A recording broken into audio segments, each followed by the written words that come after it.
বিলাসীপাৰাত চিলনীচৰৰ ভয়ংকৰ সন্ত্ৰাস চহৰখনৰ SBI ATMত ৰমেন চন্দ্ৰ নাথ নামৰ এজন লোকে টকা উঠোৱাৰ সময়ত লোকজনৰ ATM সলনি কৰি লৈ উধাও হয় পিছত স্থানীয় ৰাইজে খেদি কৰায়ত্ব কৰি উত্তম মাধ্যম সোধাই আৰক্ষীক গোটাই দিয়ে চিলনীচৰ দুটা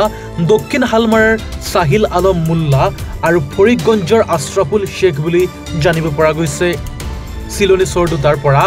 30ৰ পৰা 40খন ATM কাৰ্ড এখন স্কুটি বাহন আৰু বহু আপত্তিজনক বস্তু জব্দ কৰে আৰক্ষীয়ে সম্প্ৰতি বিলাসীপাৰা আৰক্ষীয়ে চিলনীচৰ দুজনক অধিক তদন্তৰ বাবে জেৰা অব্যাহত ৰাখিছে বুলি জানিব পৰা গৈছে ৰমেন্দ্ৰ চন্দ্ৰ ৰায় নামৰ এজন মানুহে তেওঁৰ লগত মই আহিছিলোঁ আৰু কি আমি বাহিৰতে আছিলোঁ তেতিয়া ATMত যাই পইচা ওলাওঁতে 10,000 ওলাইছে আকৌ 10,000 ওলাইছে ওলোৱাৰ পিছত যেতিয়া ATM কাৰ্ডটো পিছফালে মানে অলপ দেৰিকৈ আহে দেৰিকৈ অহাৰ লগে লগে দুজন মানে অচিনাকি মানুহে মানে ATM কাৰ্ডটো চেঞ্জ কৰি লৈ লোৱাৰ পিছত ৰমেন্দ্ৰ দা চিঞৰ বাখৰ কৰাৰ লগে লগে মানে বাহিৰত যেতিয়া চিঞৰ বাখৰ কৰিছে তেতিয়া লগে লগে মই কি হ'ল ক'লে ATM কাৰ্ডখন মোক চেঞ্জ কৰি দিছে ফট কৰি তেওঁলোকে দুজনে স্কুটি লৈ ভাগিব ধৰিছে তেতিয়া মই থাপ মাৰি ধৰি পিছৰ ল'ৰাটোক থাপ মাৰি ধৰিছোঁ পিছৰ ল'ৰাটো চাপ মাৰি ধৰি মই আৰক্ষীক গতাই দিলোঁ আৰু এজন পলালে পলাৰ লগে লগে আমাৰ থানা চৌপতিত আহি তেওঁলোকে মানে তাতে ধৰা পৰিলে পাব্লিকে ধৰি আমি আৰক্ষীক সমজাই দিলোঁ ধৰাৰ লগে লগে তেওঁলোকৰ মোৰ হাতত মই 30খনমান ATM পালোঁ আৰু লগত বহুত নিচাজাতীয় দ্ৰব্য পাইছোঁ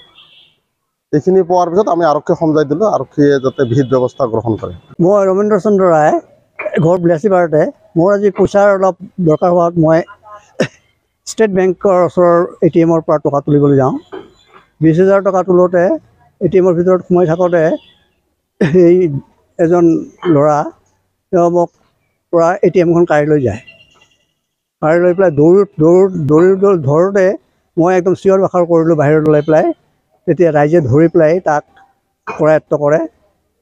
এজন পলাই যায় আকৌ কিছু দূৰত গৈ পেলাই তেওঁ বেলেগ ৰাইজে ধৰি পেলাই থানাত লৈ আহে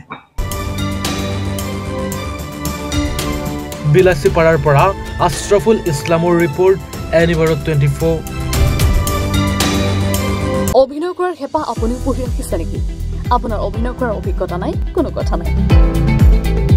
আপোনাৰ বাবে আহিছে সোণালী সুযোগ 29 ছেপ্টেম্বৰত দিনৰ 9 বজাৰ পৰা নিশা 8 বজালৈ বলিউড তথা হলিউডৰ চিনেমাৰ বাবে অডিশ্যন হ'বলৈ গৈ আছে